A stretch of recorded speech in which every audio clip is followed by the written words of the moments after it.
ലക്ഷക്കണക്കിന് രൂപ ചാക്കുകളിലാക്കി എത്തിച്ചു. CPM നിയന്ത്രണത്തിലുള്ള സൊസൈറ്റിയിലെ ഞെട്ടിക്കുന്ന ചിത്രം പുറത്ത്.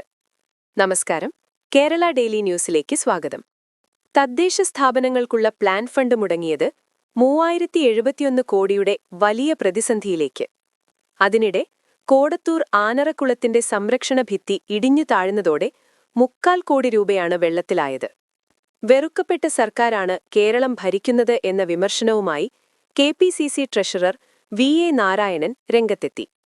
VD സതീശൻ മന്ത്രി VN വാസവനെതിരെ രൂക്ഷ വിമർശനമുന്നയിച്ചപ്പോൾ കേന്ദ്ര ഫണ്ട് ലഭിക്കാൻ NDAയിൽ ചേരൂ എന്ന രാംദാസ് അത്താവലയുടെ പ്രസ്താവന പുതിയ ചർച്ചകൾക്ക് വഴി തുറന്നു. കിള്ളിയാർ മിഷൻ പാതി വഴി മുടങ്ങി. മാലിന്യം നിറഞ്ഞ് നഗരം ബുദ്ധിമുട്ടുകയാണ്.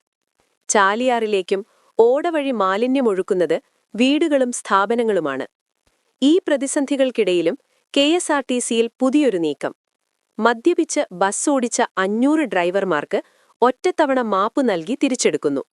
വരുന്ന ഫെബ്രുവരിയിൽ LDFന്റെ 3 മേഖലാ ജാഥകളും UDFന്റെ പുതുയുഗയാത്രയും ആരംഭിക്കും.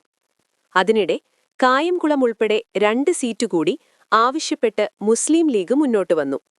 ഈ ന്യൂസുകളിൽ നിങ്ങൾക്കെന്തു തോന്നി? കമന്റ് ചെയ്യൂ. ശുഭദിനം.